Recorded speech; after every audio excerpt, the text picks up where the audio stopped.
A millionaire, arriving late for an important trip, saw an injured beggar in the trash. Without thinking, he took her to the hospital. When she woke up, he went in and was horrified by what she said. Before starting the video, tell me where you are watching this video and what time it is. The city was a mosaic of blurred lights and relentless rain, a mirror of life's hurried pace. A sleek, black luxury car, its polished surface glistening with rivulets of water, cut through the downpour like an arrow. It sped through the empty streets, its tires slicing through shallow puddles, sending waves splashing across cracked sidewalks and graffiti-stained alley walls. Inside, the hum of the engine was matched only by the low, steady voice of Michael speaking into his phone. Just tell them I'll be there. Yes, I know what's at stake. His tone was calm, clipped, but the edge of urgency couldn't be ignored. This was the trip that would secure everything he'd built. His empire, his legacy, and the approval he'd always been chasing. Time, as always, was against him. Outside, the rain struck harder. The car turned a corner and Michael glanced at his watch, a precision-crafted piece worth more than a small house. 20 minutes to the airport. No time to waste. Suddenly, something unusual cut through the monotony of storm and speed, a flicker of movement at the edge of his vision. Michael's sharp eyes darted to a shadowy alley they had just passed. Amidst overflowing trash bins, drenched cardboard boxes, and a flickering neon sign overhead, he saw it. A slumped figure. "Stop the car," Michael commanded. The driver, a seasoned professional, hesitated. "Sir, you have a flight." "I said stop." The car skidded slightly as it came to an abrupt halt, the headlights flooding the soaked alley in stark white light. Michael flung open the door, barely noticing the rain pelting down on his perfectly tailored suit. The alley smelled of rot, the stench of neglect and abandonment, worlds he didn't belong to and rarely saw. He moved quickly, his leather shoes splashing through the grime and rainwater. He could now make out a woman, barely more than a heap of torn clothes and mud-streaked limbs, hunched against a rusting trash can. Her head was tilted at an unnatural angle, as though her body had given up even the pretense of resistance. "Hey," Michael said sharply, kneeling beside her. No response. Up close, the woman's condition was worse than he thought. Bruises bloomed across her pale skin like the ink of some terrible story. Rainwater pooled around her fingers, her nails cracked and bloodied. Her breathing was faint, lips tinged blue. For a moment Michael froze.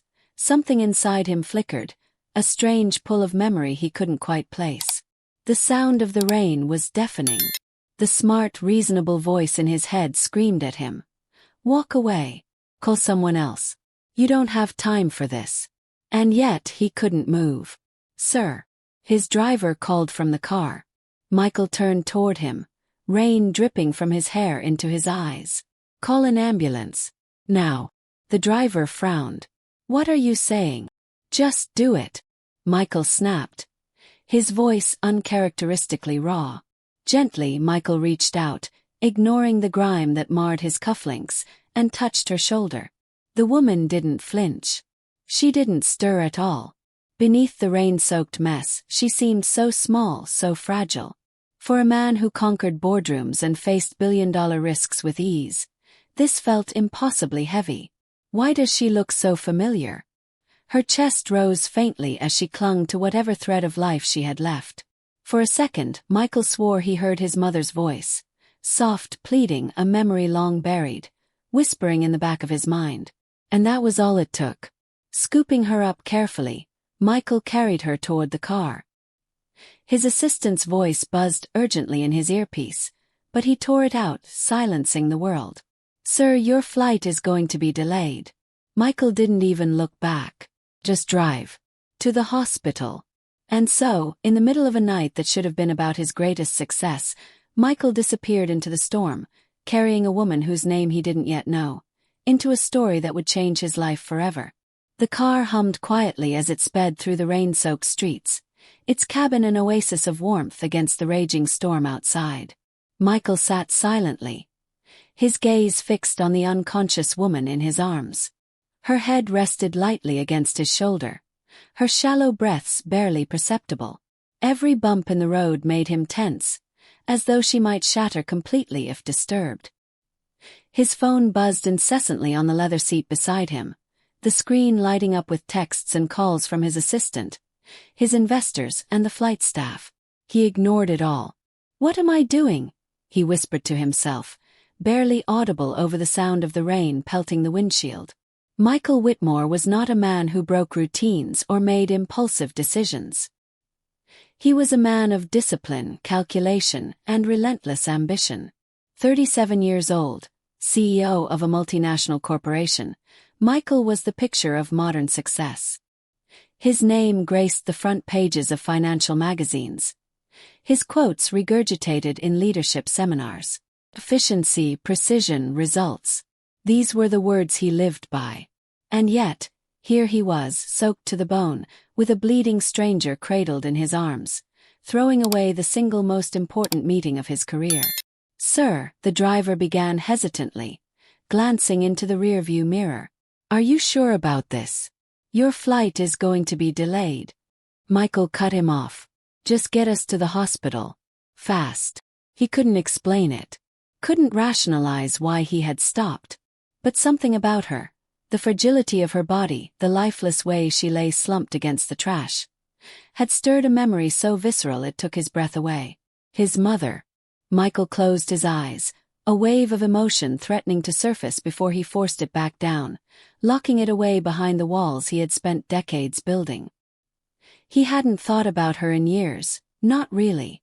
She had been a quiet woman, gentle to a fault, the only constant light in an otherwise cold and unforgiving childhood. She had taught him kindness in a world that rewarded cruelty. When he was just 14, she had fallen ill. For months, Michael had watched helplessly as her body weakened, as doctors gave false hope with expensive treatments that drained what little they had. He had begged, prayed, and bargained for more time. But in the end, he had learned the most painful truth of all. Money wasn't enough to save the people you loved. After her death, Michael had vowed to never be powerless again. He buried his grief beneath books, numbers, and ambition. By 25 he was a millionaire. By 30 a titan. But for all his wealth, he'd never again allowed himself to care deeply for anyone. Caring meant losing. Caring meant pain. And yet, sitting there, holding the woman who looked as though the world had abandoned her entirely, Michael felt that old ache again, a feeling he thought he had buried with his mother all those years ago. "Who is she?" he muttered under his breath, almost to himself. The driver glanced back again. "Homeless, maybe. There are a lot of them around the alleys in this part of town. Drug addict. Thief. You never know with people like her, sir." Michael bristled at the man's words. "She's a human being." His voice was sharper than he intended. The driver fell silent, focusing back on the road. Michael turned his attention back to the woman. Her face, though bruised and streaked with grime, was young, early 20s perhaps. A lock of tangled hair clung to her cheek, and he instinctively brushed it back. "What happened to you?" The question echoed in his mind. The investor meeting, the private jet waiting on the tarmac, the multimillion-dollar deal. All of it suddenly felt impossibly distant. It was as though his entire life had screeched to a halt, leaving him here, holding this broken stranger who seemed so far beyond saving. Michael glanced out the window, watching the blurred city lights stream past. He had spent so many years climbing, racing, conquering, and for what? A deal that would make him wealthier than he already was. Another headline. Another hollow victory. For the first time in years, Michael found himself uncertain of his priorities. The car pulled up to the emergency entrance of St. James Hospital. The driver stepped out quickly, rushing to open the door for Michael. "We're here, sir." Michael didn't wait. He carefully carried the woman out of the car, her weight barely noticeable in his arms, and pushed through the automatic glass doors. Inside, the harsh white fluorescent lights reflected off polished floors. Nurses and doctors turned to stare as Michael strode in, water dripping from his coat and shoes. "I need help," he called out, his deep voice booming through the quiet room. "She's hurt, she needs help now." A nurse rushed over with a gurney, her eyes widening as she took in the woman's battered form. What happened to her? I found her like this, Michael said, his voice steady but strained. In an alley. She was unconscious. The nurse nodded and called for additional staff, who quickly surrounded them. Michael set the woman gently onto the gurney, his movements careful and deliberate. He watched as they wheeled her down the brightly lit hallway, disappearing behind double doors marked emergency access only. For a moment, Michael stood frozen in place, his suit clinging to him uncomfortably, water pooling at his feet. Sir. A soft voice broke through his thoughts. A receptionist looked at him uncertainly, holding a clipboard. Do you know her name? Any family we can contact? Michael shook his head slowly. I don't know anything about her. The receptionist nodded, making a note. Are you a relative? No, Michael said quietly, almost to himself. I'm just the guy who found her. He turned toward the waiting area and sank heavily into a chair, running a hand through his damp hair. His phone buzzed again, but he couldn't bring himself to look at it. Somewhere deep down a voice whispered, "You should have kept driving." But another voice, one softer, more familiar, whispered back, "You did the right thing." And for the first time in a long time, Michael didn't know which one to believe.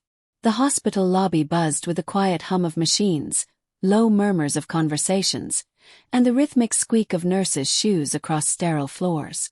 Michael sat stiffly in one of the cold plastic chairs, his gaze fixed on the double doors where the woman had disappeared. Rainwater dripped from his coat, creating a small puddle at his feet. He looked out of place here, an immaculately dressed millionaire drowning in disarray. His phone vibrated relentlessly in his jacket pocket. He ignored it at first, but the persistent buzzing clawed at his patience. Finally, he fished it out and saw the name, Clara, his assistant. He sighed, rubbing his forehead, and accepted the call. Michael. Clara's voice was sharp and edged with panic. Where are you? The jet's fueled and waiting. Investors will be left waiting. I know, Michael cut in, his voice low and tired. Just hold them off. Hold them off. Michael, this is it. We've spent months preparing for this deal. They won't wait forever. If we lose this opportunity. I don't care, Michael said suddenly, surprising even himself. There was silence on the line. You don't care. Clara repeated in disbelief. You're walking away from the deal of your career for what, exactly? Michael looked up, scanning the room. The walls were lined with faded posters of healthcare advertisements. A television mounted in the corner flickered weakly with a news channel no one watched. It all felt surreal. I can't leave right now, he replied finally, his voice quieter this time. Michael, Clara pleaded, her tone softening, whatever it is, we can deal with it later. This trip, it's everything you've worked for. Please don't throw it away. Michael hesitated, his hand tightening around the phone.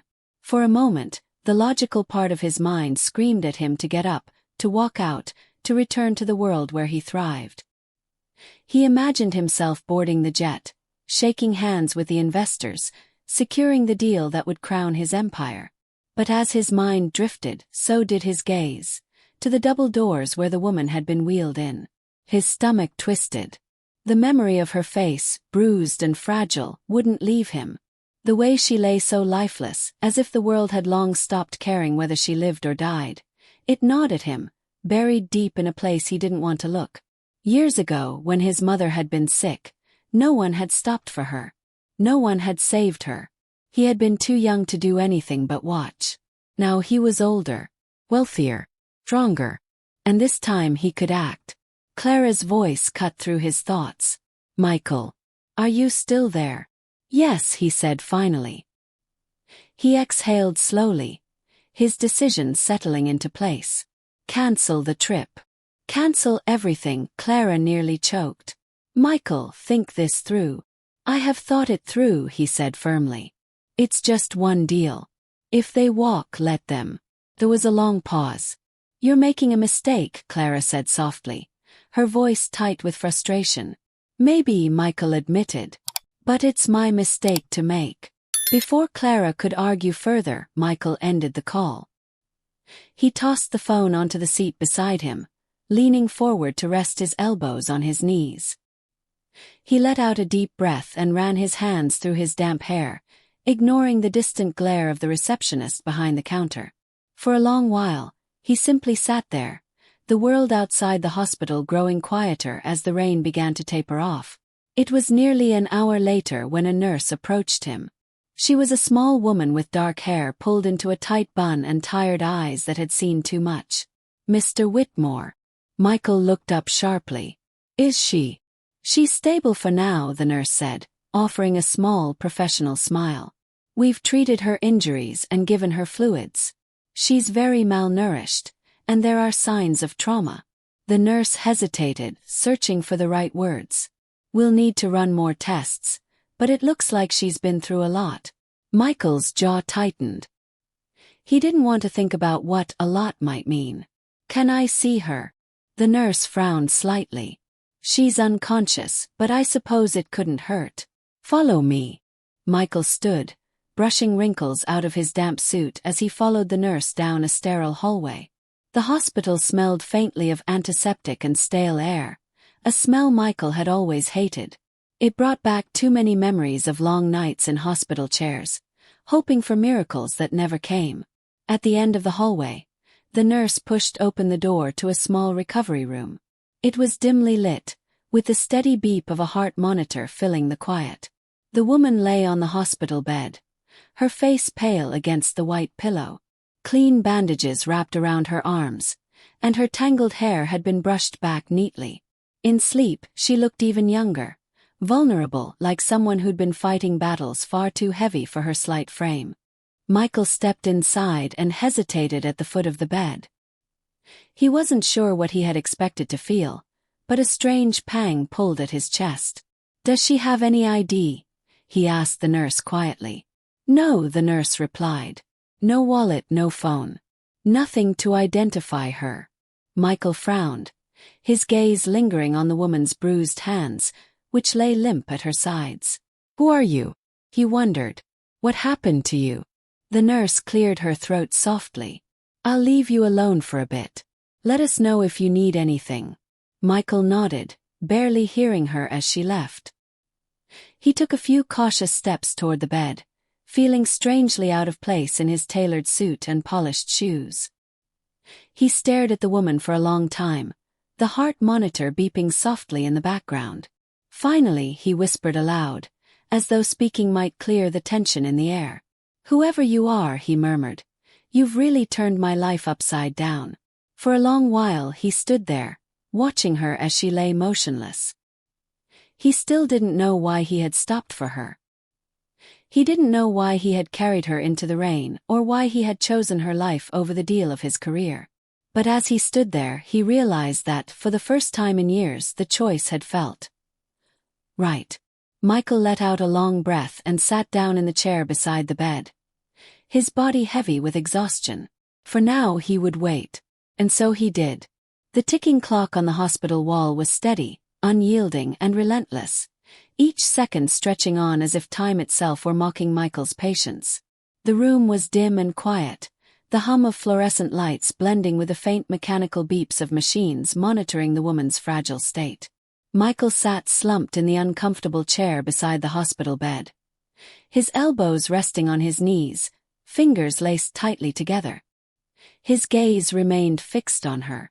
The bruises were stark against her pale skin, and even in sleep, her brow creased as if she couldn't quite escape whatever nightmare she carried. It unsettled him more than he cared to admit. "What the hell happened to you?" The nurse had said she was stable now, but stability didn't mean safety. Michael knew that better than most. Stability could be fleeting, temporary. The door creaked open softly, and Michael glanced up to see his driver, Leonard, stepping inside.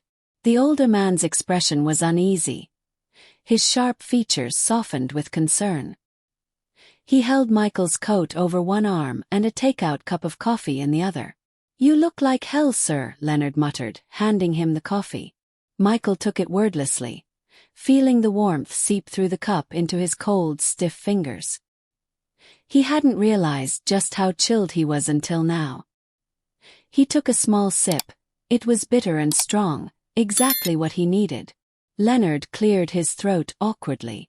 "Your assistant called me again. Said the investors are furious." The flight crew left the airport. Michael exhaled through his nose, a sound somewhere between frustration and resignation. "Let them be furious," he said quietly. Leonard hesitated. "You sure about that? This isn't like you." Michael's jaw tightened, his gaze returning to the unconscious woman. "I don't know what like me means anymore." Leonard shifted uncomfortably. "If you're worried about her, she's in good hands now. You've done your part. Maybe it's time to get back." "I'm not leaving," Michael interrupted sharply, his tone final.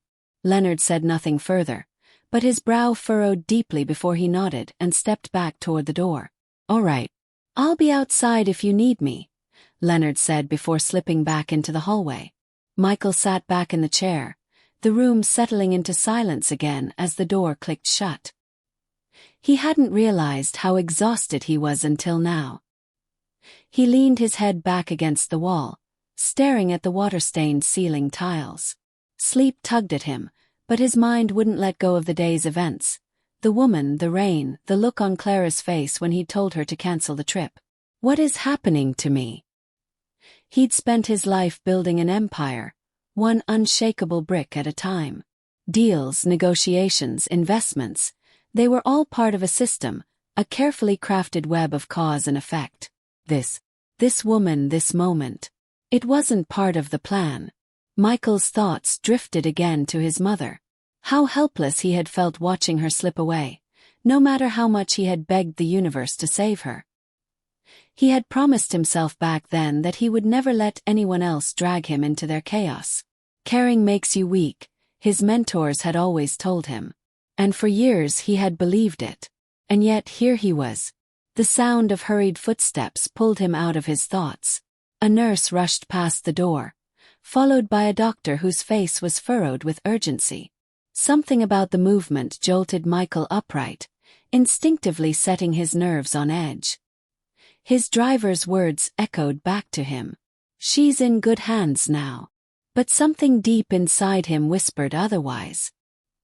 He stood suddenly, the chair screeching against the floor as he pushed it back. Walking swiftly to the door, he poked his head into the hallway, scanning the area. The nurses at the desk were talking in low voices, and one of them glanced up at him with a polite smile, oblivious to his mounting unease. Michael turned back into the room and approached the bed again. He leaned over slightly, looking at her face as if hoping for some sign of life. "Who are you? What happened to you?" He wondered again. The sound of his phone buzzing startled him. This time he grabbed it, glancing at the screen. "Clara. Again."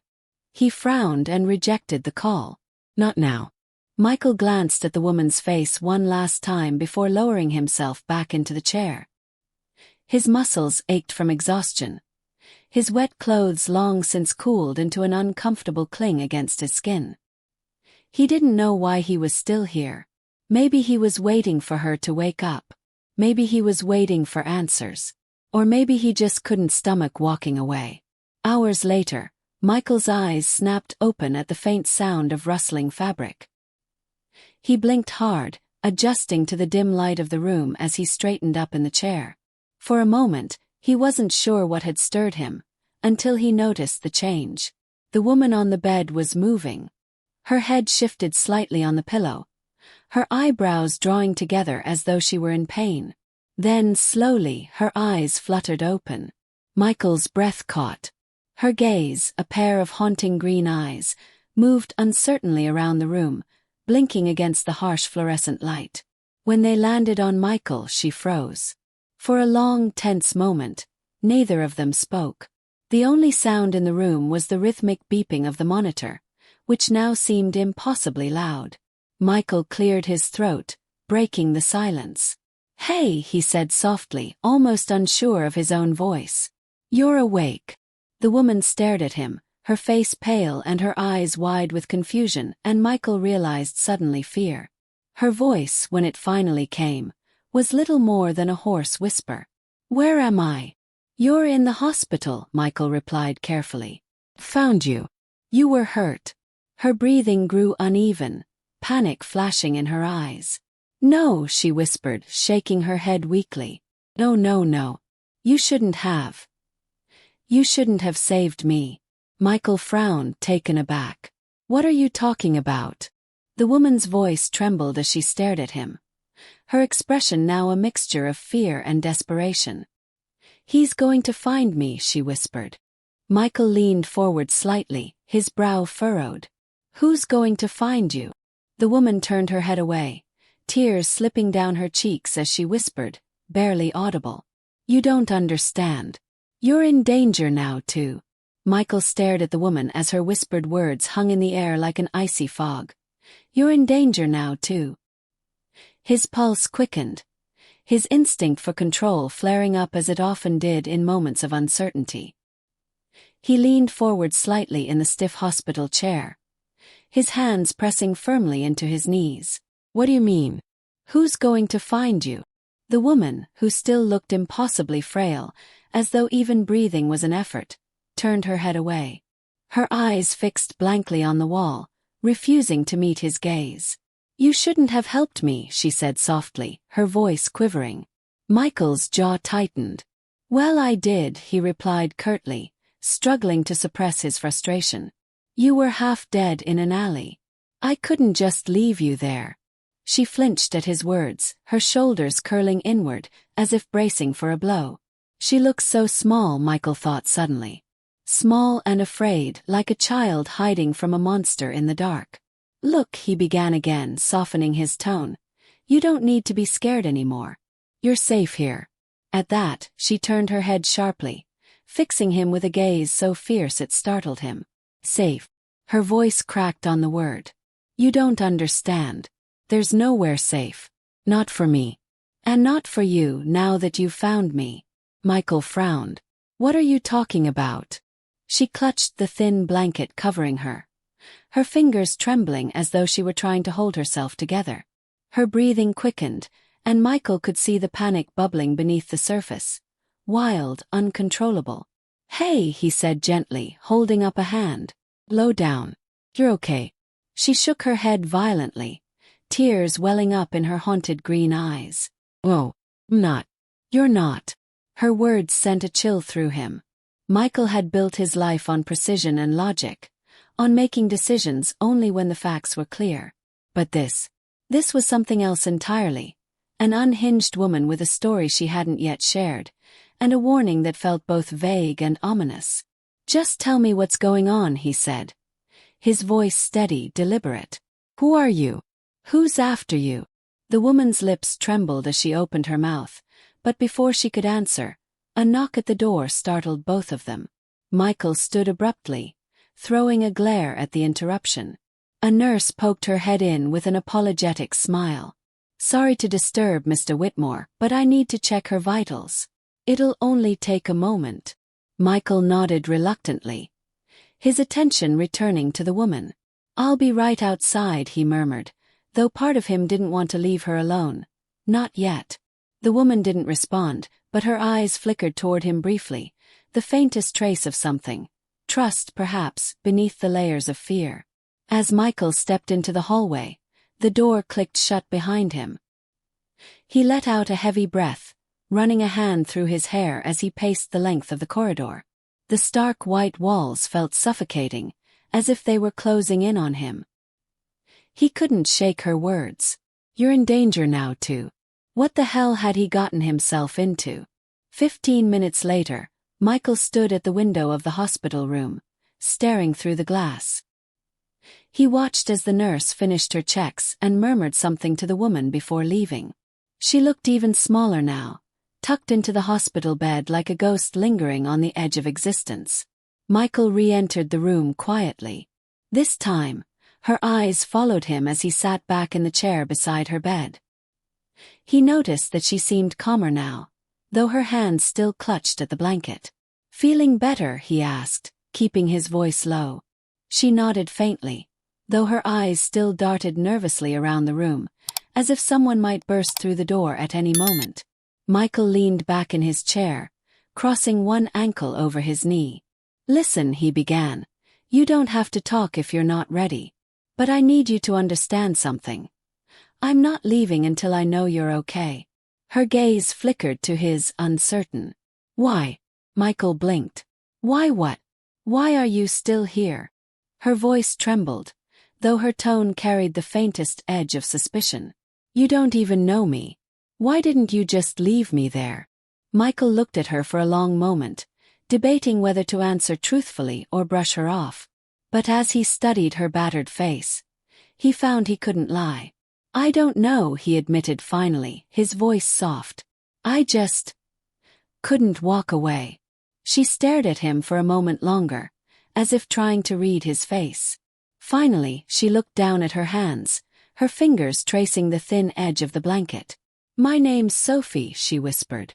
Michael leaned forward slightly, relieved to finally have a name. "Sophie," he repeated. "'Kay. That's a start." Sophie took a shaky breath, her eyes fixed on the blanket as though it held all the answers. "You shouldn't have saved me," she murmured again. "It would have been better if you hadn't found me." Michael frowned. "Why would you say that?" Her voice was so quiet he almost didn't hear her. "Because now he'll come looking for you too." Michael felt his stomach drop. "Who?" he pressed. "Who's coming?" Sophie's gaze lifted to meet his, and for a moment, he saw a flicker of raw terror in her eyes that sent chills down his spine. "The man I'm running from," she whispered. The words hit him like a blow, sharp and heavy. Michael sat back in his chair, trying to process what she had just said. "You're running," he echoed, his mind spinning. "From who? What did he do?" Sophie didn't answer immediately. Her eyes went distant, as though she were seeing something far beyond the confines of the hospital room. When she finally spoke, her voice was flat, hollow. "He's a powerful man," she said. "And I saw something I wasn't supposed to see." Michael's chest tightened. "What did you see?" Sophie swallowed hard, her hands gripping the blanket tighter. "A murder," she whispered. "I saw him kill someone."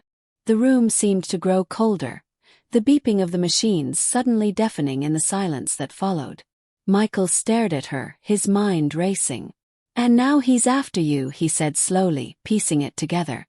Sophie nodded faintly, tears welling in her eyes. "He won't stop until he finds me. He has money, connections. People who do what he says without asking questions." Her voice broke slightly. "If he knows you helped me, you'll be a target too." Michael sat back, his thoughts tumbling over each other. This wasn't just about a woman in an alley. This was something much darker, something dangerous, a storm he hadn't seen coming. For the first time, Michael felt a prick of unease. He was a powerful man, yes, but the world Sophie described, the world she was running from, was something else entirely.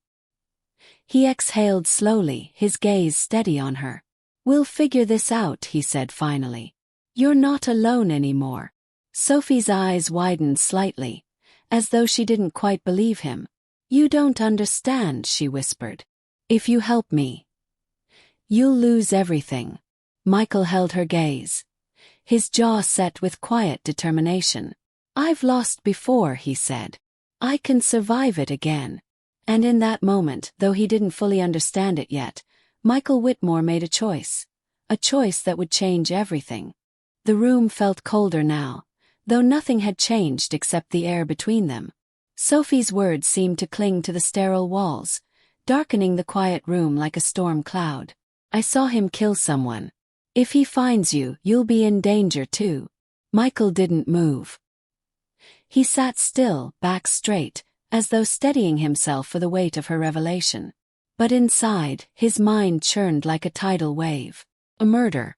The woman in front of him wasn't just running, she was surviving. She'd crawled out of some unseen darkness and ended up on the edge of death in an alley. And now, because he had chosen to stop, that darkness might follow him too. He rubbed a hand over his jaw, the scratch of his stubble grounding him back to the moment. "Tell me everything," Michael said finally.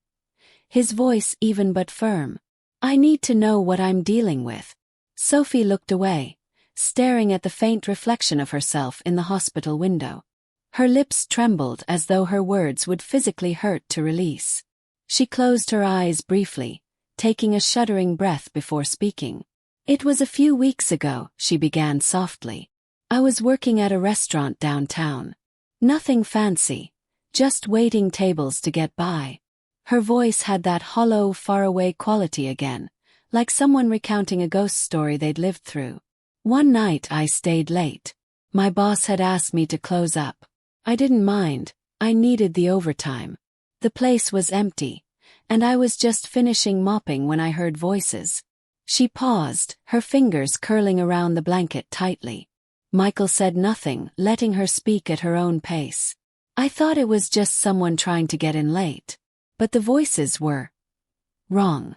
Low. Angry. I don't know why, but something in my gut told me to hide. So I did.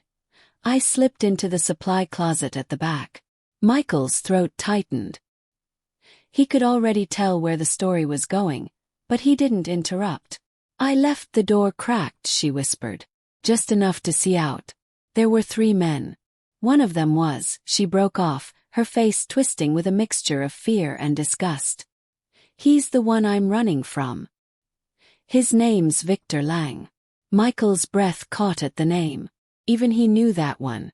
Victor Lang was a notorious figure, though you wouldn't find his name on any official list. He was a man spoken about in shadows, in hushed voices behind closed doors. A businessman, some said. Philanthropist, others claimed. But beneath the polished veneer, everyone knew the truth. Victor Lang was a puppet master with strings that stretched across the city. Crime, corruption, and power were his tools. "You're sure it was him?" Michael asked quietly. Sophie nodded, her voice trembling. "I'll never forget his face." She swallowed hard. They were arguing with the 4th man, a younger guy, maybe late 20s. I couldn't hear everything, but Victor kept saying something about loyalty. And then he pulled out a gun. Michael's hands curled into fists. Sophie's breathing grew shallow, her words spilling out now in broken fragments. "He shot him. Right there on the floor. No hesitation. Like it was nothing. The sound, it was so loud." Tears slipped down her cheeks, but she didn't seem to notice. "I thought they were going to hear me. I couldn't breathe. I just stayed there waiting for them to leave." She wiped her face with shaking hands, her voice barely audible. "When they were gone, I ran. I don't even remember how I got home. I just ran." Michael sat back in his chair, exhaling slowly. He stared at her, piecing it all together. "Did you tell anyone?" "The police." She let out a hollow, bitter laugh. "The police. They're his Michael. People like Victor Lang don't leave loose ends. I couldn't risk it." Michael didn't doubt her for a second. He'd dealt with corrupt men before. Men who could make problems disappear with the snap of their fingers. If Victor Lang wanted her dead, she wouldn't be safe anywhere. "How did he find out you saw him?" "I don't know," Sophie said softly, her voice breaking. "I thought I was careful. But a week later, someone broke into my apartment. They trashed everything. I knew it was him. So I ran." She looked up at Michael finally, her green eyes shimmering with helplessness. "I've been running ever since." Michael felt a muscle in his jaw twitch. The woman in front of him, broken, scared, yet somehow still holding on, had been living in a waking nightmare. He tried to imagine what that must feel like, to have nowhere to turn, no one to trust.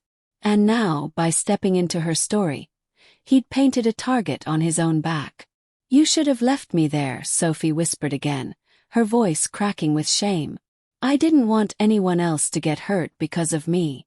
Michael leaned forward, his elbows resting on his knees as he met her gaze. "Listen to me," he said, his tone steady, deliberate. "You're not responsible for what happened. Yes. You don't deserve this." Sophie shook her head. "You don't understand, Michael. Victor doesn't just let people go. He'll find me. And now that you've helped me, he'll come after you too. Michael didn't flinch. He let her words settle, absorbing the truth in them. He knew exactly who Victor Lang was. He knew the danger of becoming involved in something this messy, this dark. But the choice had already been made. Michael sat back, his mind whirring. There were practicalities to address, risks to assess. But at the heart of it all, there was Sophie. Lone, afraid, and hunted. I've handled dangerous men before, Michael said finally, though he knew Victor Lang was in a different league. I'm not going to let anything happen to you. Sophie blinked, her brow furrowing with disbelief. Why? Why would you help me? Michael looked at her for a long moment. His expression unreadable. Because I can, he said simply. And because someone has to. For the first time, Sophie's expression softened, a flicker of something fragile breaking through the armor of fear, hope. But you don't know what you're getting yourself into, she whispered. Michael exhaled, standing up to his full height. Then I guess I'll find out. He stepped into the hallway, closing the door behind him as softly as he could. For a moment, he stood still, staring at the empty corridor ahead of him. His mind raced. Victor Lang. That name alone was enough to send a warning shot through any sensible man's gut. What the hell am I doing? But even as the question echoed, he already knew the answer. He couldn't walk away. Not this time. Michael reached into his pocket, pulling out his phone. He dialed a number, and after a few rings, a familiar voice answered. Mr. Whitmore. A deep voice said on the other end. David, Michael replied, his tone sharp. I need security. Someone reliable. And I need them here within the hour. David, a former Marine and Michael's go-to for anything requiring muscle, hesitated. Trouble. Just get here, Michael said, ending the call. He slid his phone back into his pocket and let out a slow, steadying breath. There was no turning back now. Michael Whitmore had spent his entire life fighting battles that others couldn't see. But this was different. This time, the enemy wasn't a corporation or a hostile takeover. This time it was a man who killed without hesitation, who hunted without mercy. And Michael had just put himself in his crosshairs.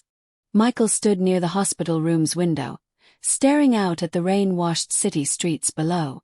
The evening sky had faded into a bruised gray, the horizon barely visible through the glass.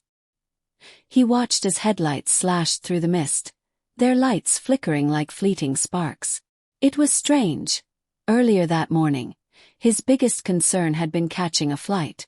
Now he was caught in a whirlwind of secrets, danger, and a woman whose past he could barely comprehend. Behind him, Sophie sat upright in bed, her back propped against a pile of pillows. She clutched the hospital blanket like it was armor, her gaze distant as she traced the outline of the 4 in her arm. The stark fluorescent light overhead washed her features pale, but something about her face was clearer now. A little less broken, a little more alive. Who is Victor Lang, really? Michael asked, breaking the silence. His voice was calm, though an edge of steel lined the question. Sophie shifted uncomfortably, her eyes darting toward him and then away. I already told you, she murmured.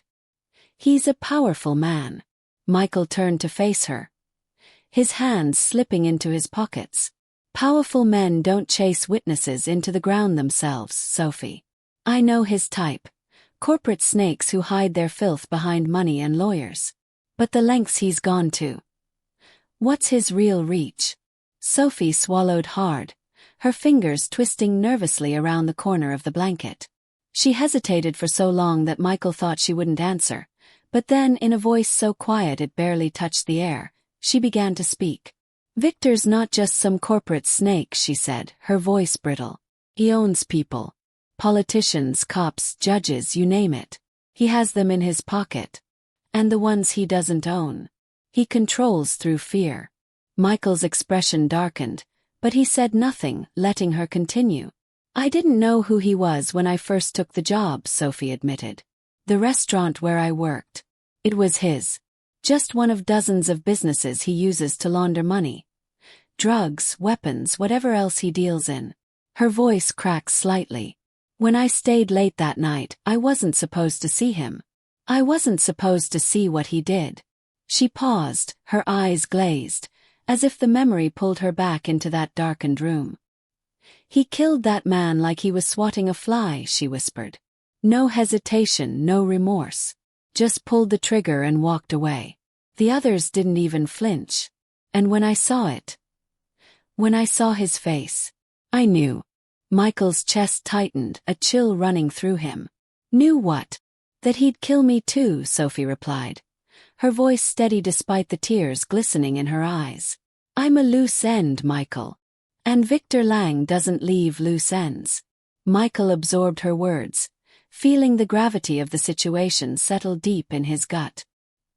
He paced slowly across the room, his mind a whirl of calculations and instinct. It wasn't just Sophie who was in danger, she'd been right about that. By saving her, he'd stepped into a world where Victor Lang held the deck of cards. But Michael wasn't the kind of man to retreat. Not anymore. You've been running ever since, he asked.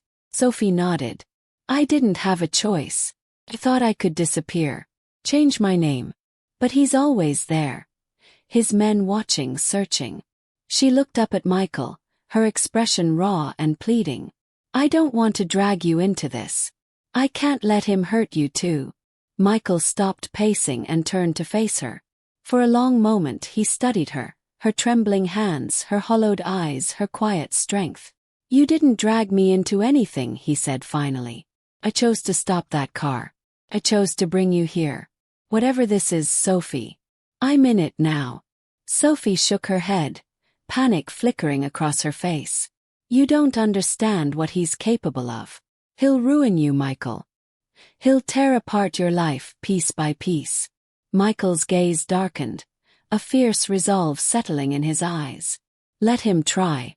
Sophie stared at him, stunned into silence. Michael moved closer to the bed.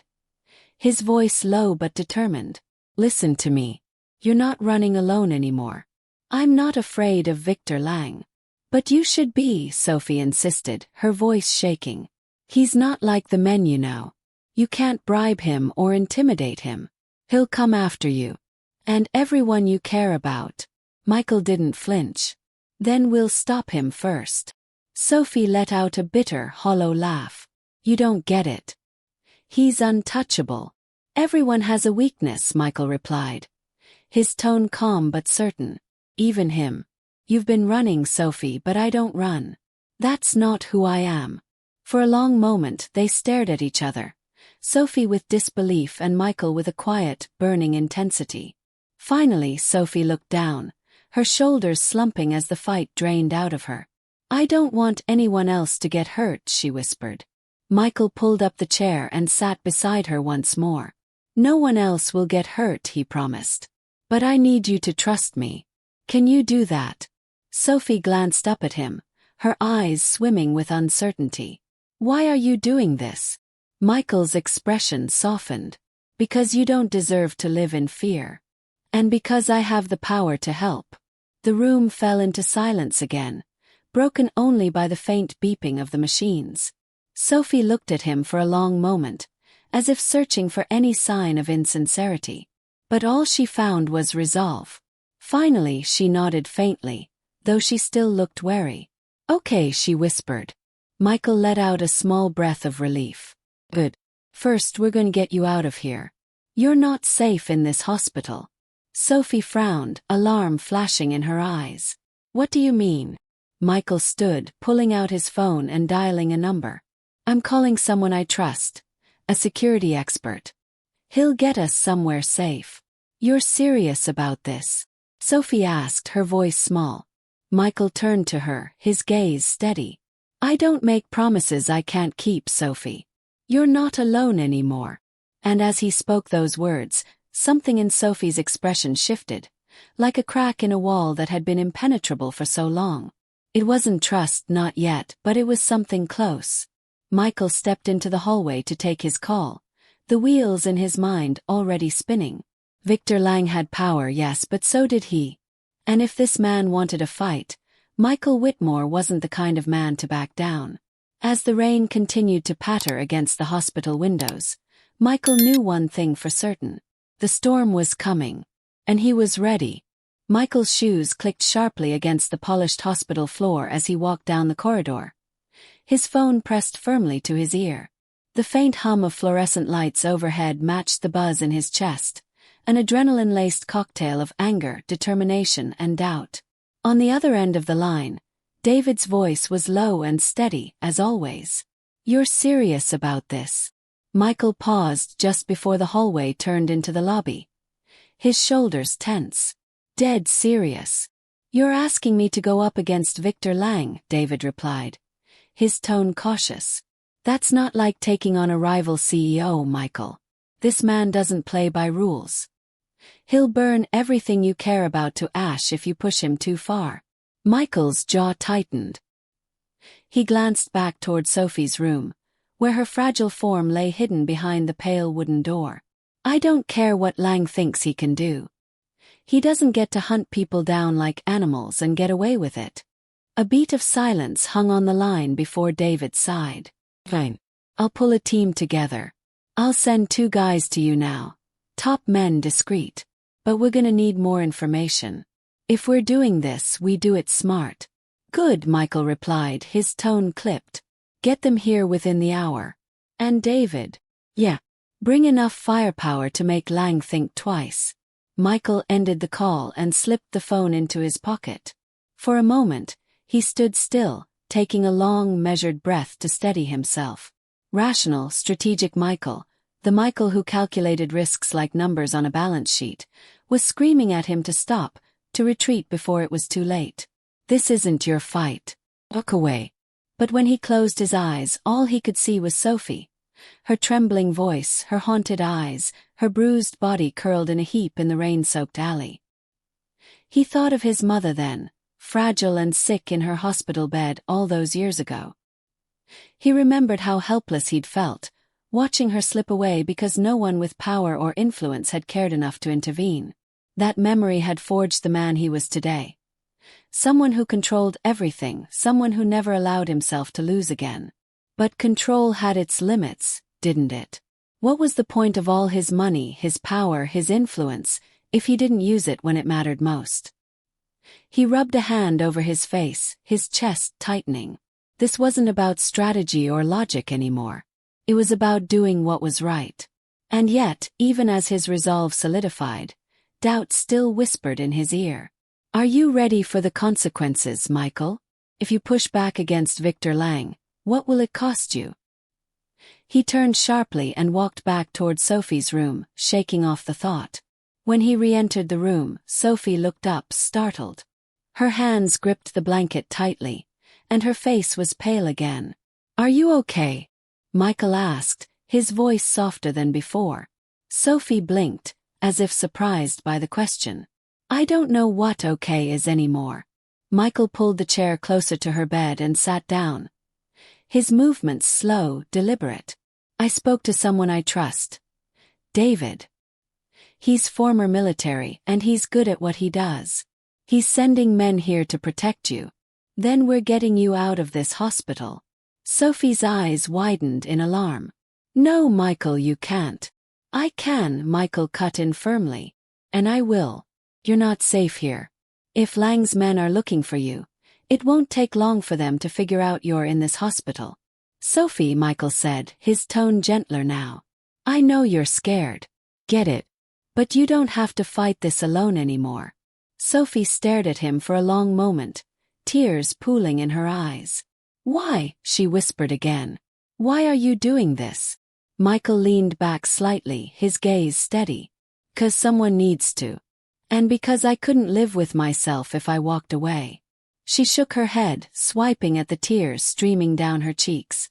"You don't know what you're risking. He'll come for you, Michael. He'll come for everyone you know. Your business, your money. He'll destroy it all." Michael's jaw tightened, but he didn't look away. "I've built my life from nothing once before. I'll do it again if I have to." Sophie let out a soft, shuddering breath, as if she were trying to absorb the weight of his words. For the first time, her rigid posture relaxed slightly, as though the invisible burden on her back had lightened, if only a little. "You're either the bravest person I've ever met," she murmured, "or the stupidest." Michael allowed a faint smile to touch his lips. "I've been called both." She let out a weak, watery laugh, though the sound turned quickly into a quiet sob. She buried her face in her hands, her shoulders shaking. Michael stayed where he was, giving her space, letting her cry.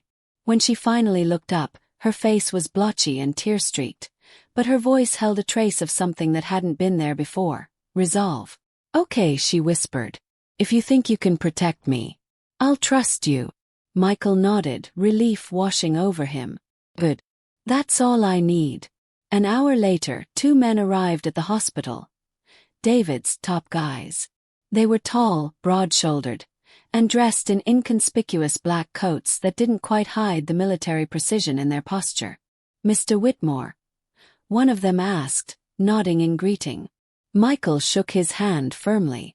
"I need her out of here safely. No one can know where she's going. Can you handle that?" "Absolutely," the man replied. He turned his gaze to Sophie, who was sitting up in the bed, still pale but visibly stronger now that she knew she wasn't alone. "You ready to go, miss?" Sophie glanced at Michael nervously, and he gave her a reassuring nod. "You'll be safe," he promised. Sophie nodded faintly. "Okay." The security team moved quickly, pulling a black hoodie and sweatpants out of a bag for Sophie to wear. Michael turned his back while she changed, his thoughts racing. This was only step 1, getting her somewhere safe. But what came next? When Sophie was ready, the team escorted her carefully through a back exit of the hospital. Michael followed close behind, his presence a silent shield against whatever might be waiting outside. The night air was crisp and damp, the rain reduced to a faint drizzle. A black SUV idled at the curb, its tinted windows obscuring the view inside. "Where are we going?" Sophie asked quietly as one of the men helped her into the car. "Somewhere safe," Michael replied, climbing into the back seat beside her. As the SUV pulled away, Michael glanced out the window at the shadowed city streets. Somewhere out there, Victor Lang and his men were searching, hunting, closing in. But Michael Whitmore was ready. Victor Lang had no idea what kind of man he was up against. The black SUV sliced through the city streets, tires whispering against wet pavement as they navigated back alleys and side roads. Michael sat next to Sophie in the back seat, his gaze sharp as it flicked between her pale face and the window. The city, usually a place he viewed as a thriving machine, full of possibilities, suddenly felt hostile, as though danger lurked behind every shadow. Sophie hugged the oversized hoodie around her. Her small form curled into herself like she wanted to disappear.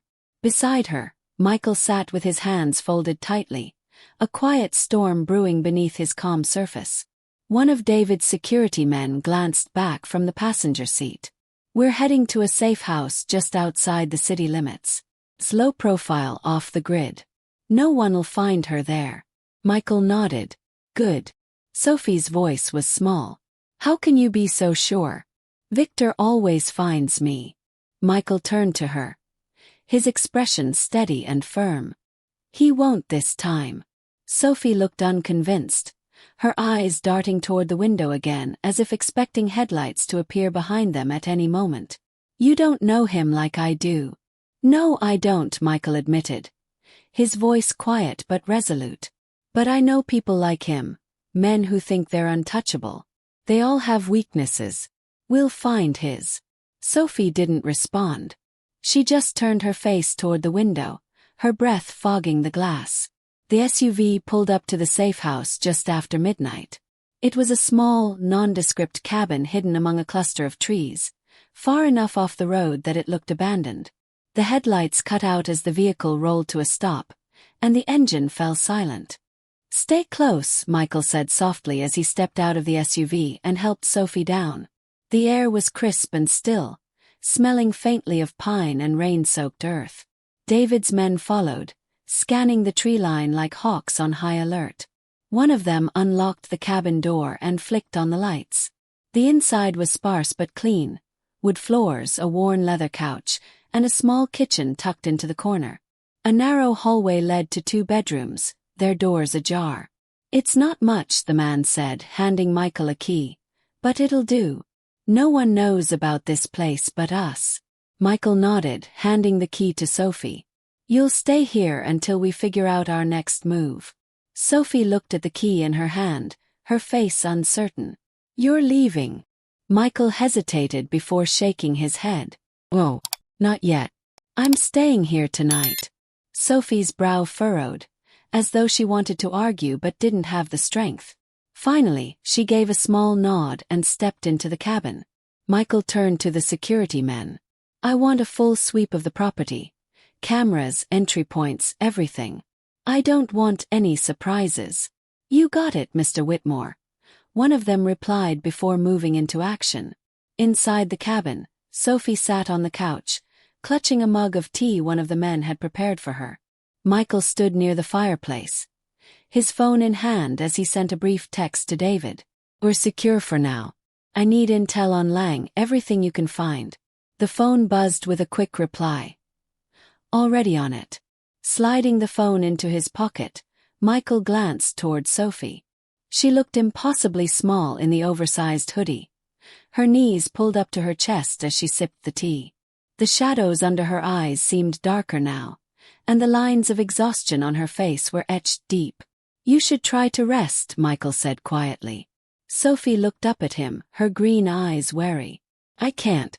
Every time I close my eyes I see him." Michael frowned, a deep ache tugging at his chest. He had spent years building walls that kept people out, kept his life controlled. But Sophie, she was breaking through those walls without even trying. He hated seeing her like this, broken, afraid. He moved to the armchair across from her, leaning forward with his elbows on his knees. "Sophie," he said, his voice gentle but firm, "you're not alone anymore. I'm not going to let him get to you." She looked at him for a long moment, as if trying to decide whether to believe him. "Why?"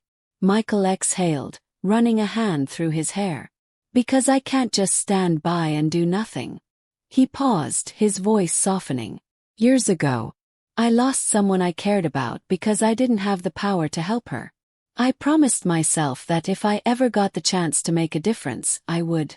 Sophie blinked, surprised by his candor. "Who did you lose?" Michael hesitated, staring into the empty fireplace as though seeing something far away. "My mother. She was sick, and we didn't have the money for treatment. I watched her die, knowing I couldn't do anything to stop it." The room fell silent, the weight of his words settling between them. "I built my life so that I'd never be powerless again," Michael continued. "I thought that meant shutting everyone out. But now," he looked at Sophie, his expression softening. "Now I think it means using what I've built to help people who need it." Sophie's eyes glistened with tears, and she quickly looked away. "I don't deserve this," she whispered. Michael's brow furrowed. "Why would you say that?" "Because I should have been smarter," Sophie said bitterly. "I shouldn't have been at that restaurant. I shouldn't have stayed late. I put myself in this mess." Michael shook his head. "Oh, none of this is your fault. Victor Lang made his choices. He's the one responsible, not you." Sophie didn't respond, but her grip on the mug loosened slightly. Michael stood, the floorboards creaking softly beneath his weight. "Get some sleep," he said gently. "I'll be here. You're safe." Sophie nodded faintly, though she still looked unconvinced. She stood slowly, setting the empty mug on the table before retreating down the hallway to one of the bedrooms. Michael waited until he heard the quiet click of her door closing before sitting back down in the armchair. He rubbed a hand over his face, his mind already racing with plans. Victor Lang was dangerous, ruthless, but so was Michael when pushed. He'd spent years climbing to the top of the corporate food chain, outwitting men who would do anything to win. Lang might be powerful, but Michael wasn't going to let him win this time. Pulling his phone back out, he sent another message to David. Find out everything about Lang's operations. Weaknesses, associates, hidden assets. I want leverage. David's reply came moments later. Understood. Be careful, Michael. Lang won't play fair. Michael leaned back in the chair, his gaze fixed on the window. Outside, the night was still and dark, but somewhere out there, Victor Lang's men were hunting. Michael wasn't naive. He knew the risk he was taking. Lang wouldn't hesitate to strike back the moment he realized someone was protecting Sophie. But Michael didn't care. Victor Lang had underestimated him. And when men like Lang underestimated their enemies, they fell. In the stillness of the cabin, Michael's resolve solidified. He wasn't going to back down. Not now. Not ever. Because for the first time in a long time, Michael Whitmore had a purpose worth fighting for. The safe house felt like a tenuous bubble of calm, isolated from the world, yet fragile, ready to burst at the faintest hint of pressure. Hours passed slowly. Michael didn't sleep. He sat in the armchair with his phone on the small wooden table beside him, his eyes fixed on the front door as if willing it to stay closed. Sophie, tucked away in the bedroom, was finally resting, but Michael doubted her sleep was peaceful. A woman running for her life rarely escaped her nightmares, even when her eyes were closed. The cabin creaked in the cold, the sound carrying through the silent space. Outside, the moon hung low in the sky, its pale glow filtering through the curtains like a ghostly watchman. Then it happened.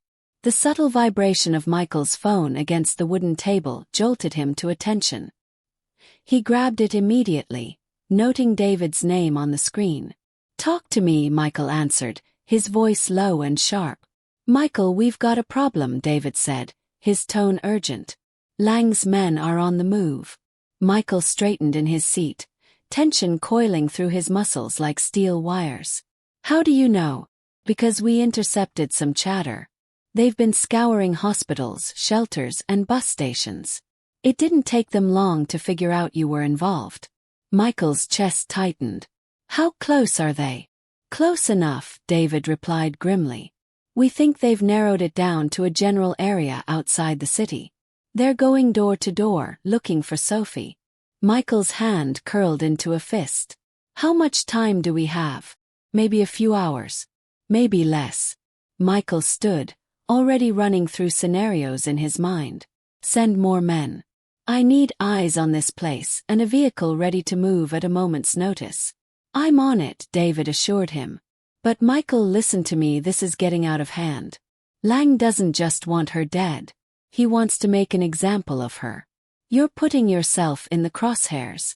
"I know what I'm doing," Michael replied firmly, though his voice carried a weight he couldn't ignore. "Do you?" David pressed. "Because Lang's not just going to let this go. If you're in this, you need to be ready to go all the way." Michael's expression hardened. "I'm already there." He ended the call and exhaled, his breath slow and controlled. He glanced toward the hallway, Sophie's door still closed. Minutes later, Michael knocked softly on Sophie's door before opening it. She was sitting up on the edge of the bed, her arms wrapped around herself, her eyes wide as though she already knew something was wrong. "What is it?" she whispered. "Lang's men are close," Michael said bluntly, stepping into the room. "We need to leave. Now." Sophie paled, her hands tightening on the edge of the blanket. "How did they find us?" "They haven't yet," Michael assured her, "but they're looking. We're not going to wait around for them to knock on the door." Sophie stood quickly, her movements sharp and anxious. "Michael, you don't understand. If they catch us, what are we going to do?" "They won't," Michael cut in, his voice calm but firm. "I have a plan." Sophie looked at him skeptically, her green eyes clouded with fear. "You don't know what you're dealing with." Michael met her gaze, his voice steady. "I know enough. Now get your things. We're leaving." Sophie hesitated for a moment, as if about to argue, but something in Michael's tone silenced her. She grabbed her borrowed coat and followed him into the living room, where the security team was already waiting. The lead guard, a tall man with sharp eyes, nodded at Michael. "We've secured a vehicle. There's a back road that'll get us out of here without being seen. If we move now, we'll stay ahead of them. Michael turned to Sophie. Ready? She nodded faintly, though her hands trembled as she pulled the hood up over her head. I don't have a choice, do I? Michael gave her a small, reassuring nod. We'll get through this. The team moved quickly, their footsteps muffled against the forest floor as they led Sophie and Michael through the trees behind the cabin. The night air was bitter and sharp, the quiet broken only by the distant chirp of insects and the occasional rustling of branches. Michael stayed close to Sophie, his presence a steady reassurance as she glanced nervously over her shoulder every few steps. Keep moving, he murmured softly. At last, they reached the waiting vehicle, a black SUV parked just out of sight beneath the canopy of trees. The lead guard gestured toward the car. We're clear. Let's go. Sophie climbed into the back seat first, followed closely by Michael. The door shut with a soft thud, and for a moment, it felt like they had a head start, like they might escape. But as the engine rumbled to life, Sophie stiffened. Wait, she whispered, her voice sharp with panic. Michael followed her gaze through the window, and his blood ran cold. A second pair of headlights appeared in the distance, emerging from the winding road that led back to the cabin. Go, Michael ordered the driver, his voice hard and commanding. The driver didn't hesitate. The SUV lurched forward, tires spinning briefly before gripping the gravel road. The headlights behind them grew brighter, closer. They've found us, Sophie said, her voice trembling. Not yet, Michael replied, though his fists clenched tightly in his lap. The vehicle surged down the back road, twisting through the darkened trees, but the car behind them gave chase. Michael glanced over his shoulder, his mind racing.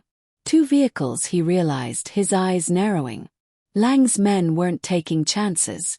Hang on, the driver called, gripping the wheel as the road curved sharply.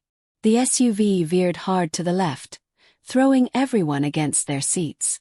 Sophie cried out softly, clutching the seat belt with white-knuckled hands. They're getting closer. Michael turned to the lead guard. Do you have a weapon? The man nodded, pulling a pistol from his coat and handing it to Michael without hesitation. Michael checked the chamber, his movements practiced and calm. He'd never considered himself a man of violence. He preferred to win battles with strategy, not force, but tonight there was no other option.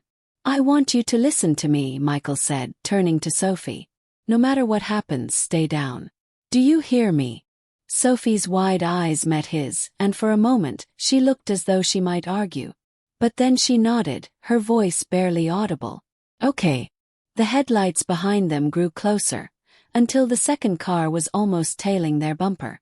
The lead guard rolled down the window, aiming his gun with steady hands and firing two sharp shots. The sound cracked through the forest like lightning, and one of the pursuing vehicles swerved violently before disappearing from view.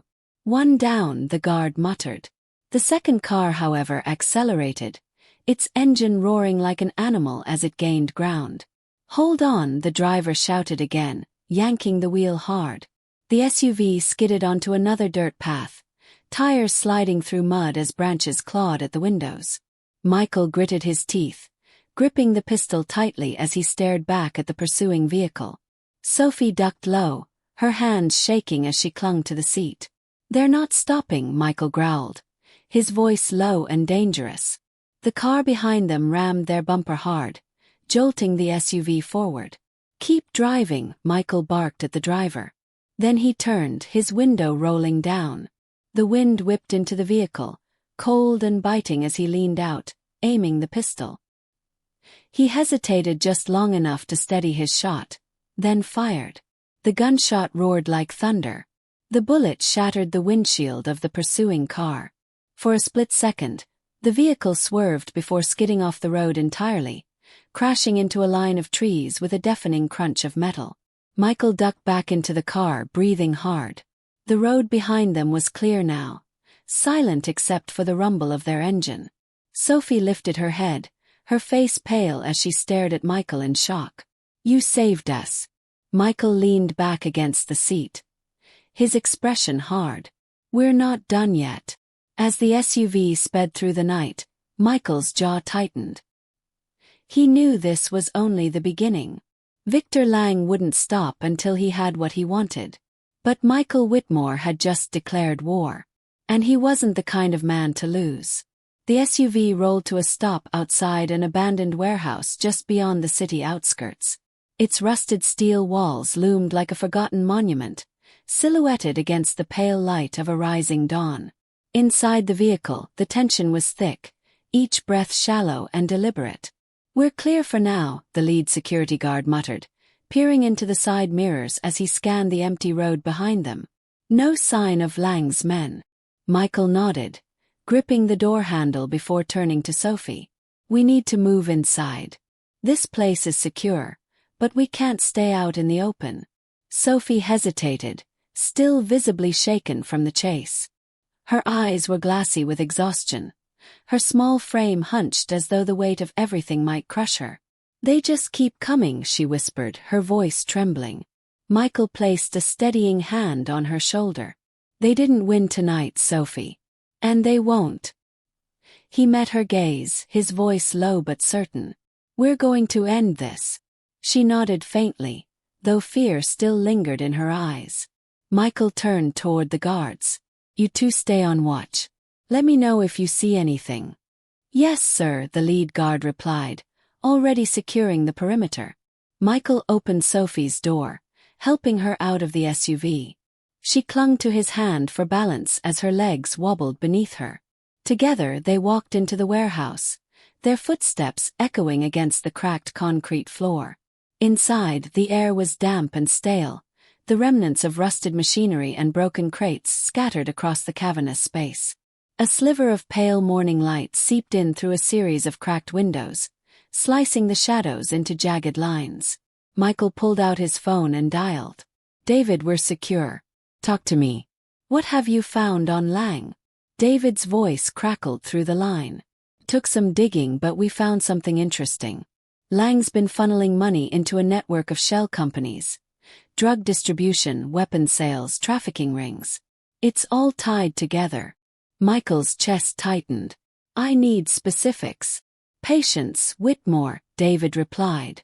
"We're still combing through the data, but here's the kicker. Lang has a private ledger. A digital file that documents everything. Names, accounts, bribes, even hits he's ordered." Michael froze. "You're saying there's proof?" "Hard proof," David confirmed. "It's like a death sentence for anyone in his circle. If we get our hands on that file, Lang's empire crumbles." Michael glanced at Sophie, who stood silently beside him, her arms crossed tightly over her chest. "Where's the file?" "That's the tricky part. We traced its location to Lang's estate," David replied. "It's on his personal server, locked down tight. No one gets in without clearance." Michael exhaled, his mind racing. "So we go get it." David barked a laugh. "Are you crazy? That place is a fortress. Security teams, surveillance, armed guards. Walking into Lang's estate is suicide." "Maybe for someone else," Michael said, his voice sharp. "Not for me." There was a long pause on the line. "You're really doing this?" David asked finally, his voice laced with disbelief. "You're taking the fight to Lang?" Michael glanced at Sophie, who looked at him with wide, questioning eyes. He nodded slowly, though the gesture was more to himself. "I'm not letting him win." "Fine," David replied. "If you're hellbent on doing this, I'll help you. I'll send you schematics of Lang's estate. You'll need to go in quietly. Any alarms and it's over." Michael ended the call, his mind already forming a plan. He turned to Sophie. "Lang has a file, proof of everything he's done. If we can get it, we can destroy him." Sophie blinked, as though unsure she'd heard him right. "You're going after him." "I am," Michael corrected. "You're staying here. It's too dangerous." "No." Sophie's voice broke through the silence, her face pale but determined. "You don't understand. If you go alone, you'll be walking straight into a trap. Lang doesn't just rely on guards and walls. He knows people. He controls people. You need me. Michael frowned. You've been through enough, Sophie. And that's exactly why I can't sit here and do nothing, she said fiercely. I know him better than anyone. I know how he thinks. Can help you. Michael studied her face, torn between his protective instinct and the undeniable truth of her words. Sophie wasn't as fragile as she seemed. Beneath the bruises and fear, there was strength, a quiet resilience born from survival. Fine, he said finally. But you do exactly what I say. Understand? Sophie nodded. I understand.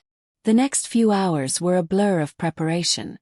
David sent schematics of Lang's estate, a sprawling property surrounded by a 12-foot wall, security gates, and cameras that covered every corner. A private guard team patrolled the grounds, armed and loyal. Michael studied the blueprints carefully, mapping out their path to the server room. It was located in Lang's office on the second floor, a heavily guarded section of the house. They'd need to be silent, quick, and efficient. Sophie sat nearby, her knees pulled up to her chest as she watched Michael strategize. For the first time in days, her fear seemed to give way to focus. Are you sure about this? She asked quietly. Michael looked up, his expression unwavering. I don't lose, Sophie. And I'm not losing to him. She nodded slowly, though her fingers twisted nervously around the hem of her hoodie. What if something goes wrong? It won't, Michael replied, his tone hard. We're taking Lang down, and you're going to be free of him. For good. Night fell quickly, blanketing Lang's estate in shadow. Michael and Sophie crouched in the underbrush just outside the property's perimeter, the moonlight filtering through the trees above. Guards are on their rotations, Michael whispered, pointing to the line of men patrolling the wall. We move when they hit the far side. Sophie nodded, her breath shallow but steady. Michael turned to her. Stay close to me and stay quiet. As the guards moved out of sight, Michael signaled Sophie, and the two of them darted across the open stretch of lawn, their footsteps muffled against the grass. They reached the stone wall, pressing their backs against it as Michael pulled a rope from his bag. You're first, he whispered, looping the rope securely. Sophie hesitated, glancing nervously up the wall before nodding and starting to climb. Michael followed close behind, pulling himself up with practiced ease. The moment they landed softly on the other side, they moved into the shadows, weaving between manicured hedges and statues like ghosts. The house loomed ahead, its windows dark save for faint glimmers of light on the second floor. Michael pointed. The office is there. Sophie nodded, her hands trembling as they moved closer to the building. A guard turned the corner suddenly, his flashlight cutting across the lawn. Michael grabbed Sophie's wrist, pulling her behind a hedge just in time. The guard paused, scanning the area before walking on, his footsteps fading into the distance. Michael exhaled, releasing Sophie. We keep moving. Inside the house, every step felt like a gamble. They slipped through the back entrance, ducking into hallways lit only by faint sconces on the walls. Michael led the way, his instincts sharp as he avoided cameras and patrolling guards. Finally they reached the office door. Michael glanced at Sophie, who nodded, her face pale but resolute. Michael twisted the handle. It opened. Inside, the office was dark, save for the faint glow of a large computer screen in the corner. A portrait of Lang loomed above a mahogany desk, his cold eyes seeming to watch them. Is that it? Sophie whispered. Michael nodded, already moving to the computer. He sat down, fingers flying across the keyboard as he searched for the file. David said it's encrypted. This could take time. Sophie moved to the window, peering nervously into the darkness. Hurry! Michael's heart pounded as the minutes dragged on. Finally the screen flashed.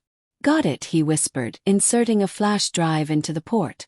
The download bar began to fill, inching forward 1 agonizing % at a time. Then Sophie stiffened. Michael, she whispered, her voice trembling. Michael looked up just as a beam of light fell across the window, followed by the distant bark of a guard's voice. They know we're here, Sophie whispered. Michael grabbed the flash drive, shoving it into his pocket. Run. The sound of alarms shattered the quiet. The alarms screamed through the mansion, shrill and relentless, like nails scraping against steel. Red lights flashed across the hallway outside Lang's office, painting everything in chaotic streaks of crimson. Run! Michael barked again, grabbing Sophie's wrist as he led her toward the office door. They burst into the corridor just as two guards rounded the corner. There, one of them shouted, raising his weapon. Michael didn't hesitate. He shoved Sophie behind him, pulling the pistol from his coat. Two shots cracked through the air, quick, precise. The guards dropped to the floor, their radios skittering across the polished marble. Go! Michael urged, pushing Sophie ahead of him. Her breath came in quick, shallow gasps as she ran. The heels of her borrowed boots struck the floor loudly, each sound a sharp betrayal of their presence. Michael stayed close behind her, his gun still raised, his eyes darting left and right for any more signs of danger. The hallways stretched like a maze, each turn identical to the last. Guards shouted somewhere in the distance, their voices echoing through the vast house as heavy boots pounded toward them. Michael! Sophie cried suddenly, skidding to a stop at the end of the hall. Ahead of them, two more guards appeared, blocking their path. Michael grabbed her arm, yanking her down a side passage before they could open fire. This way. The narrow hallway led to a stairwell, dimly lit and shrouded in shadows. Michael checked his watch, a reminder of the minutes slipping away, and ushered Sophie forward. Down the stairs, he whispered, gripping her shoulder to steady her. The stairwell spiraled downward, the air growing colder with every step. The guards' shouts followed them, closer now. They're coming, Sophie panted, panic rising in her voice. We'll make it, Michael promised, though his own heart pounded in his chest. Reaching the bottom of the stairs, they burst into what appeared to be a large, empty basement. Old furniture and storage boxes were scattered around, half hidden in the shadows. There was no obvious way out. Sophie turned to Michael, her face pale. We're trapped. Michael's mind raced. The flash drive weighed heavily in his pocket, the proof that could destroy Lang's empire. But it wouldn't matter if they didn't get out of here alive. The sound of approaching footsteps filled the stairwell behind them, growing louder by the second. Michael scanned the room frantically before spotting a vent on the far wall. There, he said, pointing. Sophie's gaze followed his hand, her expression filled with uncertainty. It's too small. You'll fit, Michael insisted, already shoving boxes aside to clear the path. Oh, I'll cover you. Sophie stared at him, realization dawning on her face. Well, you're coming too. I will, Michael said firmly, though the truth was he wasn't sure there'd be time. Just go now. No, she cried, grabbing his arm. I'm not leaving you. Sophie, listen to me, Michael snapped, his voice a sharp command. This is how we both survive. You crawl through that vent and keep moving. I'll be right behind you. Tears filled her eyes, but she nodded, understanding there was no other choice. Michael helped her up, steadying her as she pulled herself into the narrow opening. Keep moving, he whispered. Don't look back. The vent rattled as Sophie crawled inside, disappearing into the darkness. Michael turned back toward the stairwell, gripping the pistol with steady hands as the guards reached the bottom. They spread out, flashlights sweeping the room. Michael pressed his back against the wall, his heart pounding in his ears. Just hold them off long enough. From inside the vent, Sophie's palms scraped against the cold metal as she crawled forward, her breaths shallow and frantic. The sound of gunfire erupted behind her, sharp, deafening cracks that reverberated through the vent. She froze, her hands trembling. Michael. More shouting. Another gunshot. Tears burned her eyes, but she forced herself to keep moving. Michael had told her not to look back, not to stop, and she wouldn't. She couldn't. The vent stretched on for what felt like forever until finally, dim moonlight filtered through a small grate ahead of her. She crawled faster, pushing against the grate until it gave way with a metallic groan. She tumbled out onto wet grass, gasping as cool air filled her lungs. Sophie.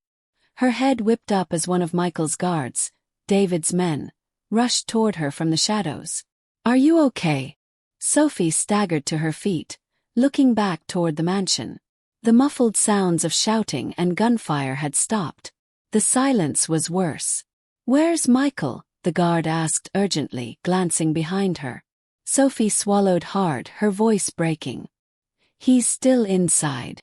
The guard cursed under his breath, pulling out a radio. "We need backup at the estate, now." Sophie grabbed his arm, desperation in her eyes. "We have to go back for him." The guard shook his head. "If we go back now, we'll get slaughtered." He knew the risks, Sophie. "No," she cried, tears streaming down her face. "He's not dead. He can't be." The guard hesitated, his face hard, but before he could respond, a distant sound made them both freeze. An explosion of shattering glass, followed by the thundering boom of something collapsing. Sophie turned toward the mansion just in time to see smoke rising from one of the upper floors, its dark plumes curling against the night sky. "Michael," she whispered, her voice breaking. The guard pulled her back. "We have to move. Now." Sophie resisted, her gaze fixed on the burning mansion, willing Michael to appear, willing him to survive. And then, through the smoke and chaos, a figure emerged. Michael stumbled through the shattered remains of a ground-floor window. His suit torn and blood streaked across his face. He carried a pistol in one hand, his other arm clutching his ribs as he limped into the grass. "Michael!" Sophie screamed, breaking free from the guard's grip as she ran toward him. Michael looked up, his eyes locking on hers just as she reached him.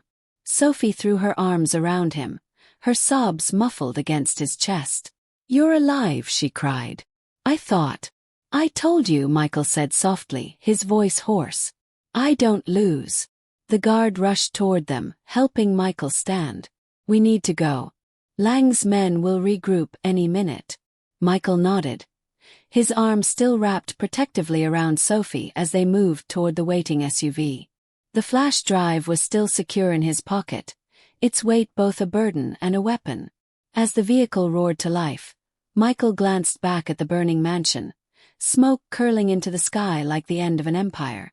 Victor Lang had underestimated him, and now he would pay. The SUV's tires rumbled over the uneven dirt road as it sped away from Lang's estate, leaving behind smoke, fire, and chaos. Michael sat in the back seat, his head leaned against the headrest, his breath slow and deliberate.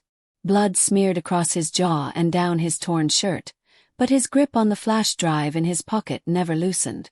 Beside him, Sophie sat rigid, her eyes fixed on him, worry etched into her pale face. "You're hurt," she whispered. Michael turned to her, forcing a faint, reassuring smile. "I'll survive." Sophie's lip trembled as she wiped at her tear-streaked face. "I thought I lost you back there." "You won't lose me that easily," Michael replied, his voice low but steady. He leaned forward slightly, wincing as a sharp pain shot through his ribs. One of David's guards glanced back from the front seat. "We're clear," the guard announced. "Lang's men are still scrambling at the estate. They won't find us." "Good," Michael muttered, closing his eyes briefly. The flash drive's weight in his pocket was proof that the night hadn't been in vain. Victor Lang's empire, his power, his reach, his secrets, was now hanging by a thread. An hour later, the SUV pulled into a private hangar at a small airfield outside the city. The fluorescent lights hummed overhead, casting stark shadows across the concrete floor. Waiting at the far end was David, his broad frame silhouetted against the open door of a private jet. David approached quickly, his sharp eyes assessing Michael's disheveled state. "You look like hell." "Feel like it too," Michael replied dryly. Sophie hovered close behind him, her arms wrapped tightly around herself as she took in the unfamiliar surroundings. Michael turned to her briefly, motioning her forward. "Sophie, this is David. The man I trust most when things get messy." David gave her a small nod, though his expression remained all business. "We've got the flash drive." Michael reached into his coat pocket, pulling out the small black device. He handed it to David, who stared at it like it was a ticking time bomb. "This is it?" David asked. "Everything," Michael replied, his voice heavy with exhaustion. "Names, accounts, hits. All of it." David nodded grimly. "I'll get copies made and send them to every major news outlet and law enforcement agency we can trust. Lang won't be able to silence this." He paused, lowering his voice. "You're sure about this?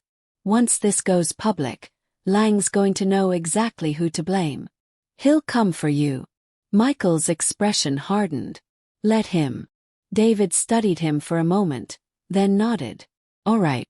We'll keep eyes on Lang's men, just in case they try anything before this goes live." He glanced toward Sophie, softening his tone slightly. "You're safe now." Sophie gave a faint, hesitant nod, though her hand still trembled slightly. "Safe," she murmured, as though trying to convince herself it was true. Michael placed a hand on her shoulder, steadying her. "We're not done yet, but we're close." David stepped back toward the jet. "We'll get this rolling. I'll let you know as soon as the story breaks." Michael turned to Sophie, his voice quieter now. "Let's get you out of here." 2 days later, the city was alive with chaos. News stations blared headlines across every screen and paper. "Victor Lang exposed. Documents reveal network of corruption and crime." Photographs of Lang appeared on every outlet, his empire crumbling under the weight of public exposure. Names of politicians, police officers, and corporate executives tied to his schemes flashed like lightning strikes, sparking outrage across the country. Michael sat in his office, the faint hum of the city below filtering through the glass windows.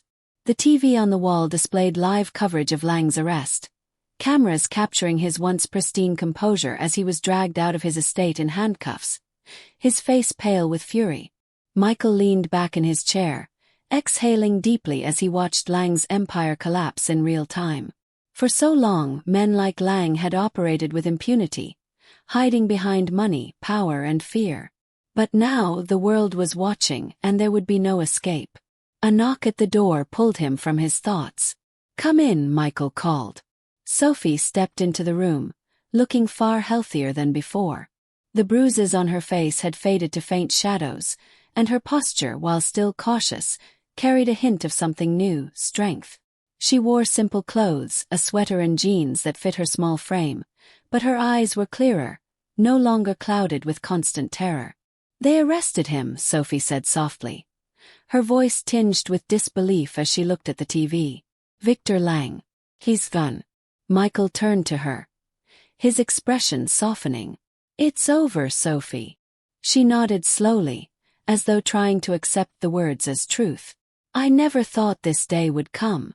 Michael stood, stepping closer to her. "You're free now." Sophie blinked back tears, looking up at him. "Because of you. You didn't have to do any of this, Michael. You could have walked away." Michael held her gaze, his voice quiet. "I did have to do it. You didn't deserve what happened to you. And if I hadn't helped, I'd have regretted it for the rest of my life." Sophie smiled faintly, wiping at her tears. "Thank you. For everything." Michael shook his head. "You don't have to thank me. Just promise me something." "What?" Sophie asked. "That you won't let this define you," Michael replied. "You get to decide what happens next in your life. Not Lang, not his men.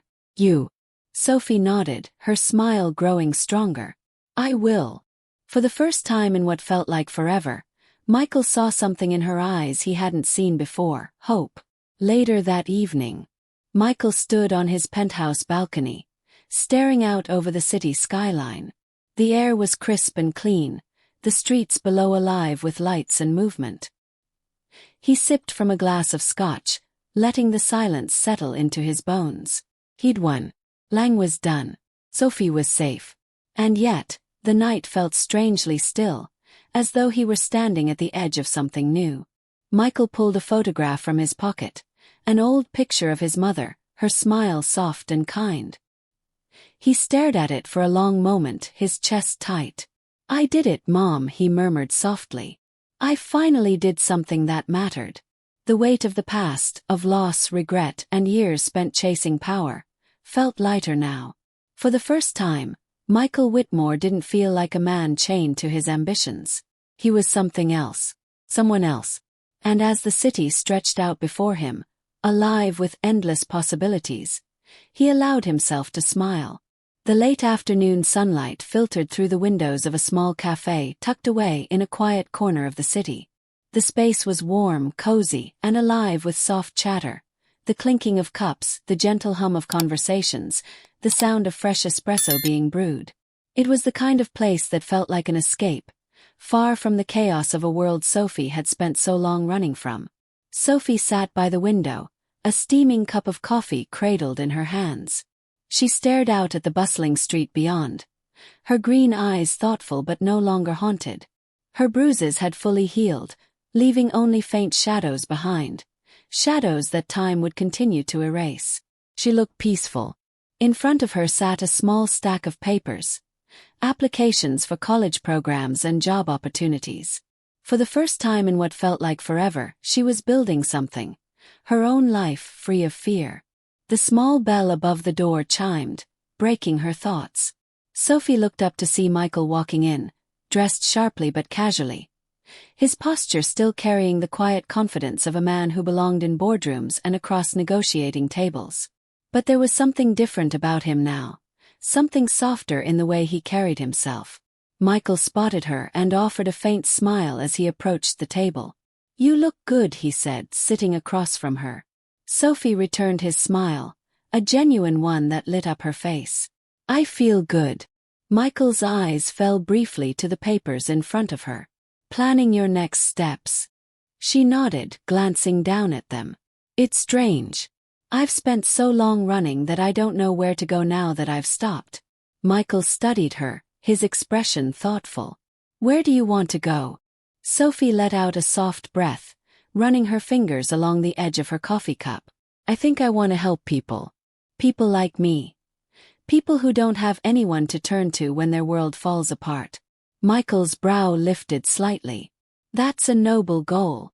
"It's more than that," she said, her voice steady. "I want to make sure no one else feels as alone as I did."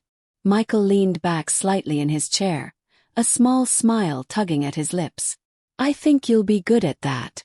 Sophie looked up at him, her expression earnest. "I couldn't have done any of this without you, Michael. You gave me a chance when no one else would." Michael shook his head. "You did the hard part, Sophie. You survived. And now you're building something new. That's all you." Sophie smiled again, this time with quiet pride. "Maybe. But you still saved my life." Michael held her gaze for a moment, and then, in a rare moment of openness, he said softly, "You saved mine too." Sophie tilted her head slightly, confusion flickering across her face. Michael gestured vaguely toward the street outside. "For years I've been chasing something. Success, wealth, power. I thought if I had enough of it, I'd feel whole. But I never did." He paused, his voice quieter now. "Stopping that car, finding you, that was the first real decision I made that wasn't about winning. And it reminded me of something I lost a long time ago." Sophie watched him closely, understanding flickering in her eyes. "Your mother." Michael nodded faintly. "She taught me that helping someone, making a difference, is worth more than all the money in the world. I just forgot that for a while." Sophie smiled softly. "You remembered when it mattered." Michael chuckled lightly, though the sound carried a note of sadness. "Maybe." For a long moment, they sat in comfortable silence. Outside, life continued as it always did, but inside the small cafe, there was a quiet understanding between them, two people who had faced their demons and survived. Sophie finally broke the silence, her voice lighter now. "So what about you? What's next for Michael Whitmore?" Michael shrugged slightly, a faint smile touching his lips. "I'm not sure yet. But I think I'll figure it out." Sophie studied him for a moment before nodding. "You will." Michael reached into his coat pocket and pulled out a slim, sealed envelope, sliding it across the table toward her. "What's this?" Sophie asked, eyeing it cautiously.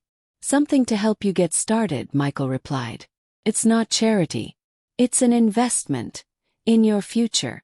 Sophie hesitated, her fingers brushing against the envelope. Michael. You don't owe me anything, he interrupted gently. This is your second chance. Take it. Sophie blinked back tears as she picked up the envelope, holding it close to her chest. Thank you, she whispered. Michael's smile was warm. You don't need to thank me. Just promise me one thing. What? That you'll keep going. That you won't let fear hold you back. Sophie nodded, her voice steady. I promise. A month later, Michael stood on the balcony of his penthouse, overlooking the city bathed in the golden hues of a setting sun. The skyline stretched endlessly before him, the streets alive with the hum of life. In his hand, he held a letter from Sophie. Michael, I wanted you to know I've started classes. It's strange, sitting in a room full of people who aren't running from something. But it's good. I feel like I'm finally moving forward. I even got a job at a shelter downtown. It's small, but it matters. Thank you for everything. You gave me a chance when no one else would, and I won't waste it. I hope you find your own second chance too. Sophie *. Michael folded the letter carefully, slipping it into his pocket. A soft breeze swept through the balcony, carrying with it the faint sounds of the city below. He looked out at the horizon, his gaze steady. 4 years, his life had been defined by numbers, deals, and the endless pursuit of something intangible. But now, for the first time in a long time, he felt something different, a sense of clarity, of purpose. Sophie had survived because he had chosen to stop that car. And in saving her, he had found something he didn't know he'd lost, himself. Michael smiled faintly as the sun dipped below the skyline, the city lights flickering to life one by one. Sometimes, the most important decisions weren't the calculated ones made in boardrooms or behind closed doors. Sometimes they were the ones made on instinct, the ones that led you to a dark alley in the pouring rain, to a life that needed saving, and to the realization that saving others could save you too. As the city stretched out before him, alive and endless, Michael felt something he hadn't in years. Days turned into weeks, and the relentless rhythm of Michael Whitmore's life began to shift. His phone, which once rang endlessly with deals and demands, was now quieter. His calendar, once overflowing with back-to-back meetings, had gaps he never thought to allow. For the first time in years, Michael let the world slow down. He had built his life like a fortress, unshakable, controlled, and distant. And yet, ever since that night in the rain, since he'd stopped for Sophie, the walls he'd spent years building had begun to crack. It was late afternoon when Michael stood at the edge of a sleek, modern conference room in Whitmore Industries, his company's name gleaming on the windows in tall silver letters. The board members sat at the long mahogany table, their polished suits and precise smiles hiding their growing impatience. Clara, his assistant, leaned in close to him as he adjusted his tie. "Are you sure about this, Michael?" she asked softly. "They're not going to like it." Michael smiled faintly, though there was no trace of doubt in his expression. "I'm sure." Clara nodded, stepping back as Michael entered the room and took his seat at the head of the table. The murmurs died down immediately as everyone turned to look at him. "Gentlemen," Michael began, his voice calm but firm, "there's a change of direction coming to Whitmore Industries." One of the board members frowned. "Change? In what way, Michael?" Michael glanced at the screen behind him, where a presentation had been queued up. It was clean and sharp, just like every other proposal he'd given, but the content was anything but typical. "4 years we've measured success in numbers, profits, acquisitions, and bottom lines," Michael continued. "And while we've been great at winning, I believe it's time we start redefining what winning actually means." The board members exchanged puzzled glances. "We're launching a new initiative," Michael said, leaning forward. "A philanthropic division dedicated to supporting shelters, education programs, and organizations that help survivors of abuse and exploitation." The room fell silent. "You want to redirect company resources to charity?" One of the older executives scoffed. Yes, Michael replied evenly. Charity. Investment. Call it what you want, but it's happening. Another board member shifted uncomfortably. Michael, this is admirable, but we're not in the business of social work. The shareholder. We'll be fine, Michael interrupted sharply. His gaze swept across the room, commanding their attention. We've built something powerful here, and now we have the opportunity to use that power to actually matter. Change lives. I won't apologize for that. The murmurs grew louder. Some members seemed intrigued, others uneasy, but no one dared challenge Michael outright. He sat back, his voice softening. This isn't a loss for the company, he added. It's growth. We don't just make money, we create impact. And when people see the kind of work we're doing, when they realize we stand for more than just numbers, they'll trust us. They'll believe in us. A long silence followed. Clara watched from the corner of the room, her expression unreadable, until she caught Michael's eye and gave him a small, approving nod. Michael turned to the board members. His voice steady and final. I'm not asking for approval. This is happening. If any of you disagree, you're free to leave. No one moved. That evening, Michael stood in his office, staring out over the city as the sun dipped below the skyline. The streets sparkled with the glow of headlights and streetlights, alive and restless. Clara appeared at the doorway, her voice softer than usual.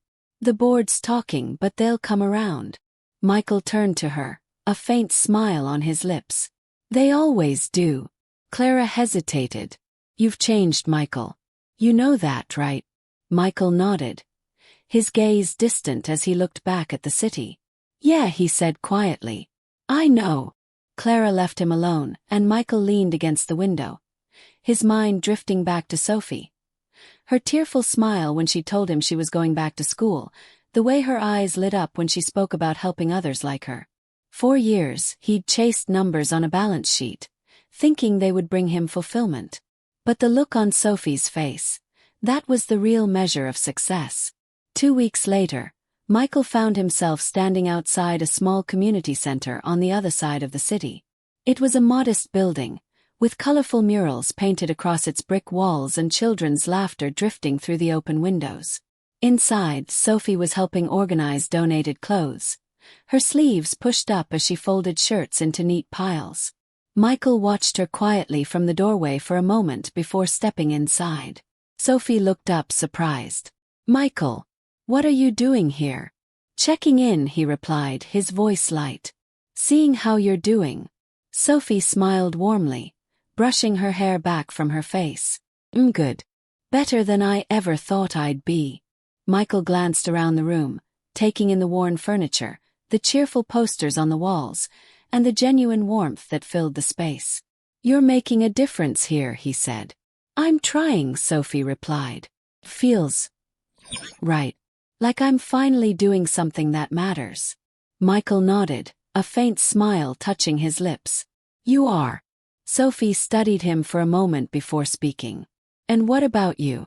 Have you figured out what matters to you?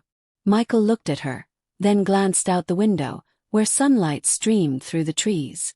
I think I'm getting there, he said quietly. Sophie smiled, understanding more than his words could say. Good.